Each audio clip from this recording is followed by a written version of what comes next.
This video is brought to you by Howsat. Download the app now. साल 2019 के फरवरी महीने में भारतीय वायुसेना यानी कि आईएएफ ने बालाकोट एयर स्ट्राइक को अंजाम दिया था। इसके अगले दिन पाकिस्तानी वायुसेना के लड़ाकू विमानों ने भारतीय सीमा में घुसपैठ की थी। आईएएफ ने इस घुसपैठ का कड़ा जवाब दिया था, लेकिन जवाबी कार्रवाई में उसका एक हेलीकॉप्टर MI-17 क्रैश हो गया था। इस हादसे में हेलीकॉप्टर में सवार 5 लोग मारे गए थे।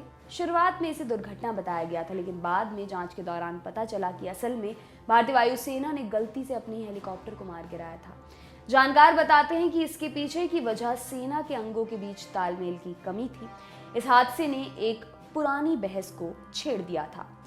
दरअसल रक्षा मामलों के जानकार कहते रहे हैं कि बेहतर सैन्य कार्रवाइयों के लिए देश की सेनाओं को एक संयुक्त कमांड के तहत काम करना चाहिए। हाउसेट पे खेलने के बहुत फायदे हैं। लेजेंड्स के साथ गेम, इंस्टेंट विड्रॉल्स, गारंटीड असली प्लेयर्स। बट सबसे बड़ा फायदा, यहाँ पे आपके पैसों की वैल्यू डबल है। आप जितना पैसा डिपॉजिट करते हो, हाउसेट देता है उससे भी ज्यादा बोनस हर बार। तो हाउसेट पे आओ और पाओ 1500 तक का cash bonus. Visit houset.com, download the Houset app now.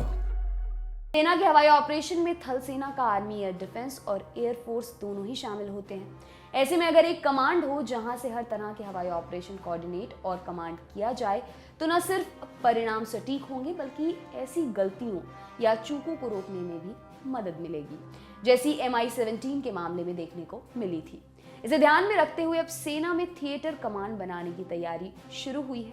सूत्रों के अनुसार इसके तहत अप्रैल-मई तक एयर डिफेंस कमांड और मैरीटाइम थिएटर कमांड काम करना शुरू कर देंगे। भारत अपनी सैन्य क्षमता को बेहतर करने और बढ़ते खतरों, विशेषकर चीन और पाकिस्तान के मद्देनजर को देखते हुए इस योजना पर अमल करने जा रहा है। आज हम आपको बताएंगे कि थिएटर कमांड क्या है, ये कैसे काम करेगा और हमारी सेनाओं के लिए इसका क्या महत्व होगा। सबसे पहले जानते हैं क्या है थिएटर कमांड। थिएटर कमांड का मकसद सेना के सभी अंगों को बेहतर कोऑर्डिनेशन के साथ काम करने के लिए तैयार करना है।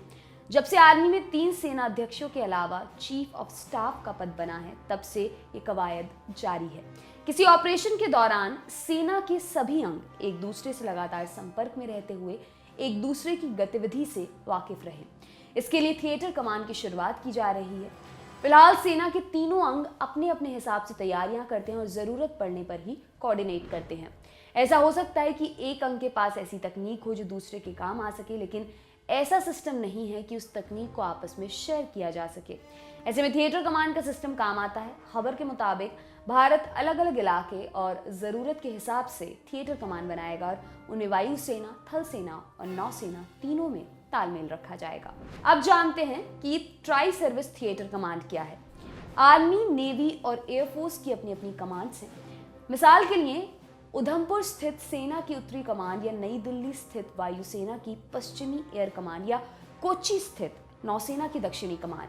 बालाकोट जैसी कार्रवाई के लिए नई दिल्ली और उधमपुर दोनों मुख्यालयों को साथ लेना पड़ता है। थिएटर कमांड में किसी एक इलाके में रक्षा जरूरतों के हिसाब से सेनाओं को जिम्मेदारी दी जाएगी। जैसे लद्दाख, यहाँ सेना की माउंटेन स्ट्राइक कोर को वायुसेना के उस अंग के साथ काम में लाया जाएगा जो ज्यादा ऊंचाई और पहाड़ों के बीच पतली हवा में भी उड़ने में सक्षम हो। जहां पानी मिले वहां नौसेना के कमांडो को लगाया जाएगा। इस तरह ट्राई सर्विस थिएटर कमांड के तहत एक विशेष इलाके में तीनों सेनाओं से जुड़े संसाधन और एक्सपर्ट साथ में प्लानिंग, ट्रेनिंग और ड्यूटी करेंगे। इससे इमरजेंसी के वक्त बेहतरीन नतीजा मिलने की संभावना बढ़ जाएगी। एयर डिफेंस और maritime theatre command. Air defence, ये तीनों सैन्य सेवाओं के एयर डिफेंस रिसोर्सेज को नियंत्रित करेगी। जब भी सेना के किसी अंग को एयर सपोर्ट की जरूरत होगी तो उसे इससे संपर्क करना होगा। इसके अलावा एयर डिफेंस के पास दुश्मन के हवाई हमलों से सेना की संपत्तियों को बचाने की जिम्मेदारी भी होगी। इसका कमांडर भारतीय वायुसेना का 3 स्टार अधिकारी होगा। इस एयर डिफेंस को अप्रैल में प्रयागराज में स्थापित किया जाएगा। मैरीटाइम कमांड, इस कमांड को पहले अंडमान निकोबार में बनाने की योजना थी, लेकिन ये प्लान सक्सेसफुल नहीं हो पाया। अब इसका हेडक्वार्टर कर्नाटक के करवर में होगा, जो भारत के पश्चिमी तट पर है। इस कमान का काम भारत को जलमार्गों से आने वाले खतरों से बचाना होगा। इसके अधीन सैनिक और वायुसेना के फाइटर प्लेन भी रहेंगे। जानकार इसमें कोस्ट गार्ड को शामिल करने की बात भी कर रहे हैं। जरूरत पड़ने पर यह एक्शन लेने के लिए पूरी तरह से सशक्त होगा। मैरीटाइम थिएटर कमान का कमांडर इन चीफ भारतीय वायुसेना का टॉप 3 स्टार अधिकारी होगा। क्या देश में एक भी थिएटर कमान नहीं है? अभी फिलहाल देश में सिर्फ एक थिएटर कमान है। इसकी स्थापना साल 2001 में अंडमान निकोबार में की गई थी। वैसे देश में अभी तीनों सेनाओं के अलग अलग 17 कमांड्स हैं। थल सेना के पास 7, वायुसेना के पास 7 और नौसेना के पास 3 कमांड हैं। इसके अलावा एक स्ट्रैटेजिक फोर्सेस कमांड है। ये परमाणु शस्त्रागार को सुरक्षा देता है और उसे संभालता है। इसकी स्थापना साल 2003 में की गई थी। अभी देश में करीब 15 लाख सशक्त सैन्य बल हैं। इसे संगठित और एकजुट करने के लिए थिएटर कमांड की जरूरत है। एक साथ कमांड लाने पर सैन्य बलों को मॉडर्न बनाने का खर्च कम हो जाएगा। किसी भी नई तकनीक का इस्तेमाल सिर्फ एक ही सेना नहीं करेगी, बल्कि उस कमांड के अंदर आने वाली सभी सैन्य बलों को उसका लाभ मिलेगा। पाकिस्तान और चीन के साथ बढ़ते तनाव के मद्देनजर भी ये कवायद तेज की गई है।